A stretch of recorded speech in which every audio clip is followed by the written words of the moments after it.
Y en este segundo bloque de MD Noticias estamos recibiendo con muchísimo gusto a Carlos De Masi, profesor de historia, historiador, bueno, puedo decir muchísimas cosas, pero siempre buenas. Ha seguido, siempre buenas, ¿no? Exactamente.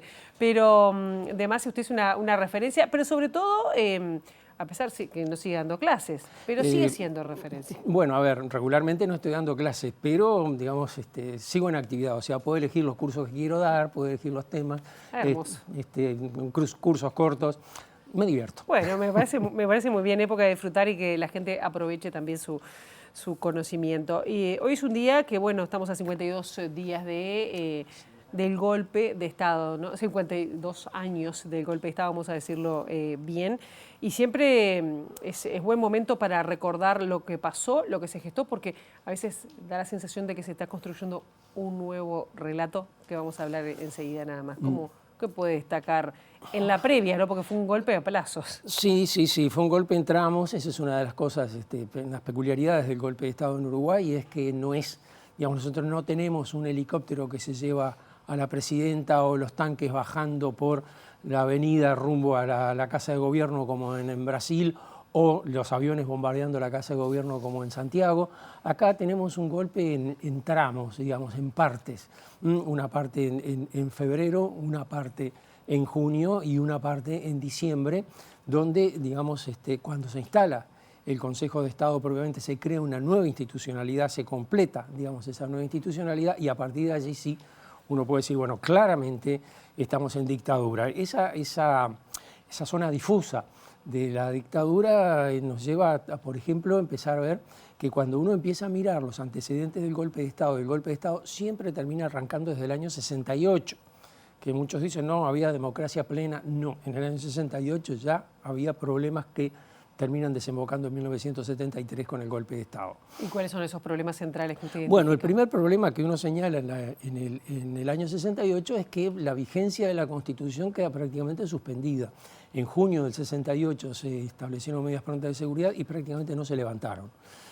Si bien es cierto que, digamos, en algunos tramos entre marzo, abril y junio de 1969 las medidas de seguridad represivas no estaban vigentes, en realidad la represión seguía igual que antes, solo que sin las medidas se reimplantaron en junio del 69 y ya no se sabe cuándo se levantaron, prácticamente, porque ya se pegan con la dictadura y se unen con la Ley de Seguridad del Estado y con todas esas medidas que después se aplicaron todavía por el Parlamento y que después se aplicó la dictadura. Eso le iba a decir, con la anuencia del Parlamento. Sí, esa es otra de las cosas que es interesante, es decir, el Parlamento no estuvo a la altura, no, digamos, uno comparaba, y eso lo hizo un poco implícitamente el semanario Marcha, que en julio de 1973 publicó en Cuadernos de Marcha el debate de la madrugada del 31 de marzo de 1933.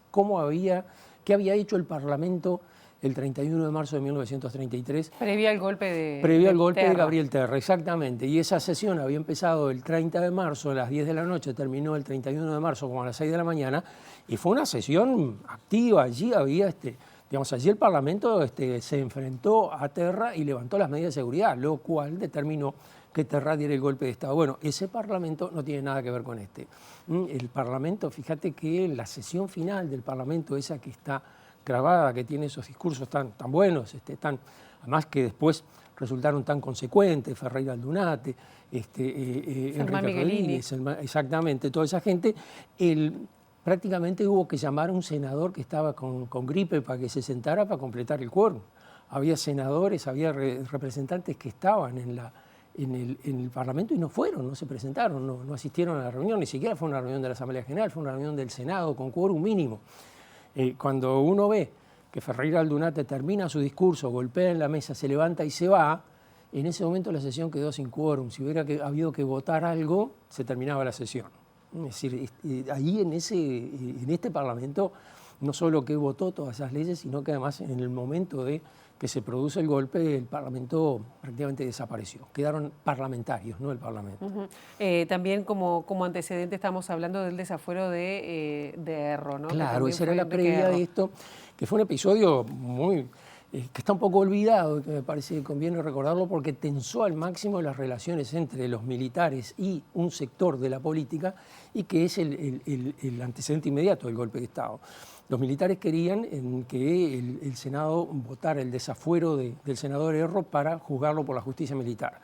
Los fundamentos para la decisión eran muy relevantes, pero los legisladores se dieron cuenta de que en realidad el problema no era Erro, sino que si cae Erro, después empezaban a venir solicitudes de desafuero de todos los demás, y que había que cortar eso de alguna manera. Bueno, hubo un largo debate, y fíjate que el 20 de junio, una semana antes del golpe, el desafuero de Erro es descartado por un voto de diferencia. O sea, que no es que la clase política dijo, no, esto va, estamos defendiendo la democracia, no podemos aceptar esto. No, había casi la mitad de la Cámara de Diputados estaba dispuesta a aceptar el juicio político a Erro. Lo cual muestra también dos cosas. Por un lado, digamos, la dificultad que le costó a ese Parlamento poder enfrentar el autoritarismo, y por otro lado, lo importante que era para el Poder Ejecutivo de la época conseguir ese punto, porque una semana después prácticamente se produce el golpe. Claro, un golpe que se produce en junio cuando ya estaban presos todos los, los cabecillos, las cabecillas de la guerrilla. De hecho, es eso, permitime que te interrumpa, pero en octubre de 1972 las Fuerzas Armadas habían publicado un informe, se llama 7 meses de lucha antisubversiva, donde prácticamente muestran que el MLN está desmantelado. No lo dicen en ningún momento, hemos desmantelado el MLN, pero uno dice, bueno, hay 2000 y pico de detenidos, hay unas decenas de fugados, hay unas decenas de muertos, no te puede quedar nada del MLN. Hay un informe sobre cuáles son los arsenales que se capturaron, los lugares de refugio que cayeron en poder de las Fuerzas Armadas, es decir, del MLN prácticamente operativo ya no está. Desde octubre del 72, el golpe es en junio del 73. Claro, de todos modos hay un relato que, bueno, que choca, ¿no? Ahí porque dicen, bueno, los militares vinieron, digo, algunos dicen, bueno, atacar, digo, venían a defender la patria de la guerrilla cuando la guerrilla ya estaba el tema de encerrada, ubicada, y los que estaban afuera. Dos usos, digamos, narrativos, de relato. Que se tienen hasta hoy. Exactamente, que incluso algunos han surgido, porque en aquella época nadie los hubiera dicho. La idea de que el golpe se debió a los Tupamaros, ahora está, en un principio era porque estaban los Tupamaros, después la narrativa se corrigió un poquito, decía, los Tupamaros tuvieron el efecto de que los militares salieran de los cuarteles y eso ya despertó a la fiera. No, en otros lugares los militares han salido a reprimir esto y han vuelto a los cuarteles sin ningún problema. Y acá pasó eso, no tienen que ver las dos cosas. Y la otra es la CNT, la izquierda, el Frente Amplio, el Partido Comunista, todos aquellos que la izquierda, que era en aquel momento el 18% del total del electorado y el 18% del Parlamento, parece que tenía tanto poder como para desestabilizar de tal forma la situación que el otro 82% no podía, digamos, hacer nada para impedirlo, lo cual, digamos, suena excusa, ¿no? Sobre todo porque, digamos, uno no veía esas explicaciones en aquel momento. Tampoco veía esas explicaciones, y esto es interesante, en 1985. Luis Eduardo González hizo su tesis de doctorado sobre la democracia uruguaya, hizo unas entrevistas a los legisladores electos en 1984, que asumían en el 85, y la inmensa mayoría de ellos decían que la causa del golpe de Estado había sido el comportamiento de la clase política, que era lo que estaba en el sentido común de la época. Lo que te decía hace un rato, cómo se comportó el Parlamento, las leyes que votaba, sus ausencias cuando tenía que tomar decisiones importantes, la vigencia de las medidas de seguridad sin que la Asamblea General tomara posición sobre ellas, cuando se supone es la que tiene que decir. Bueno, todo el mundo entendía en 1985, todavía, cuando ya había años del golpe de Estado, que la clase política era la principal responsable. Y esto tiene respaldo teórico, tiene respaldo académico. Juan Lins, un teórico, bueno, fue profesor de Luis Eduardo González en la Universidad de Yale, es español, y Juan Lins decía, cuando se produce un golpe de Estado, la principal responsable es la clase política. El comportamiento de los partidos políticos es lo que provoca de forma más directa el golpe de Estado, lo cual es razonable, porque después de todo el golpe de Estado es un fenómeno político, no es un fenómeno ni social ni policial. Pero, digamos, esos relatos cambian un poco esa configuración del pasado. Claro, y ahora tampoco a veces hay un mea culpa y surgen nuevos relatos con el riesgo, porque se ve también en la región o en el continente de claro. una vuelta de ola de la derecha, parece que sucesión de estados de golpes o dictatoriales. Claro, o por lo menos estados autoritarios. Aún electos. Exacto, una situación como la que se vio acá entre el 68 y el 73, es decir, digamos, es una democracia que funcionan los mecanismos electorales, etcétera, pero en la práctica la vigencia de la Constitución en la parte garantista no funciona. Allí hay, digamos, cosas así que son, no hubo, como tú decías, un mea culpa, no lo hubo. Además, no solo no hubo mea culpa, pero en cambio, quienes parecen tener la mayor cuota de responsabilidad, por gran mayoría, le reclaman un mea culpa los que no tienen.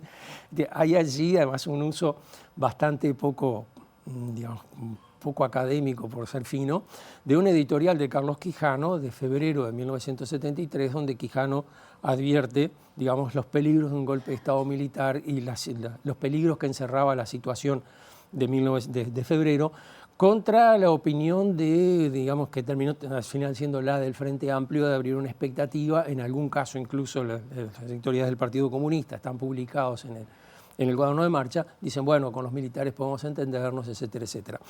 Bueno, el cuaderno de marcha no publicó el editorial del País, ni el editorial del diario Acción, que dirigía Jorge Valle y el doctor Sanguinetti, ni el diario La Mañana. Es decir, no publicaron lo que decía el resto de la prensa. El resto de la prensa hacía lo mismo. Claro. El resto de la prensa hacía lo mismo. Y le quería preguntar porque, digo, dentro de esos nuevos relatos que se instalan, ¿no? Algunos surgieron en el 85, otros siguen surgiendo, no puedo dejar de pasar de vista lo que pasó en el 2022, que se elimina la palabra terrorismo de los manuales de educación en nuestro país. Creo que luego fue cambiado eso. Sí. Fue un poco cambiado. Fue un poco cambiado. Bueno, sí. Y además en la bibliografía, porque yo le iba a preguntar, ¿dónde uno se puede informar de eso? Sobre todo a gente que está estudiando, que también ahí uno de los episodios más claros fue cuando se elimina parte de la bibliografía, que lo tiene usted como fue uno de los protagonistas. El honor de eliminarlo, ¿no? De exactamente, la currícula, de singularizarme de esa manera. Sí, ese fue un episodio, digamos, no porque me hubieran eliminado de la bibliografía, eso es importante, es decir, los profesores leen aquellos libros que consideran les sirven para manejarse en su clase, y eso lo decide cada profesor, es la autonomía docente. Es la libertad de cátedra. Que un libro esté o no esté en la bibliografía es irrelevante. Si el profesor lo quiere utilizar como base para su clase, lo va a usar. E incluso es particularmente peligroso que el libro esté, peligroso para el autor del libro, ¿no? Claro. Que esté así como diciendo, este es el libro que hay que manejar, porque puede ser utilizado justamente en la clase para hacer una lectura crítica del libro. En vez de quedar allí en un momento y decir, bueno, vamos a leer lo que dice este libro y empezar a hacer una lectura crítica, digamos, que es más serio, importante, digamos, para el libro, que dejarlo así nomás pasar como si tal cosa. Pero allí, sobre todo, lo que mostraba era el gesto represivo, es decir, la intención de volcar, digamos, lo que se vio, y digamos, pareció que era cierto, porque después se corrigió, una intención de volcar una determinada mirada sobre el relato. Como tú decías, desaparecía el terrorismo de Estado. El terrorismo aparecía vinculado con la guerrilla y la represión. Y no, el terrorismo de Estado es la represión, no es la guerrilla. No confundamos las cosas. Digamos, la idea de que había sido una dictadura militar, cuando en realidad la participación civil fue muy relevante en el golpe de Estado. Bueno, el golpe de Estado, de hecho, lo da Bordaberry, que es un civil. Digamos, entonces, toda esa mirada como diciendo, bueno, acá, digamos, lo que tenemos es una sociedad que vivía feliz, entonces se produce un movimiento terrorista de carácter guerrillero, generó la reacción de otro terrorismo de carácter estatal, como si fuera igual, y el resultado es el golpe de Estado. No, eso es imposible, eso no puede funcionar. ¿Se volvió a esos términos? ¿Se volvió a recuperar? Bueno, con esto en 30 segundos, porque tenemos que cerrar. En 30 segundos, parcialmente. Es decir, si bien es cierto que en la enumeración del programa el terrorismo de Estado desapareció, entre las tareas, entre los conceptos a manejar, apareció terrorismo de Estado. Aquí, muy gracioso, el País de Madrid le dedicó un artículo a esto y dice, el gobierno, la autoridad de la educación en Uruguay impide llamarle terrorismo de Estado al terrorismo de Estado. Era el titular de la noticia. Es decir, el terrorismo de Estado existe, bueno, está allí. La bibliografía se recompuso, entró algún libro mío, nada de lo que tenía que ver con la dictadura, permanecieron los libros que habían incorporado, particularmente el libro libro del doctor Sanguinetti, que parecía haber sido, digamos, lo que estaba en la intención de incorporar en todo este manejo. Y bueno, y la situación quedó así hasta que entraron las nuevas autoridades. Y ¿Ya habló con Kirichi para ver si se restablece y se cambia eso? Bueno, tal vez podría ser un buen momento. Carlos De Masi, gracias por estar. Bueno, un gusto por estar aquí. Muchas gracias por la invitación. Por favor.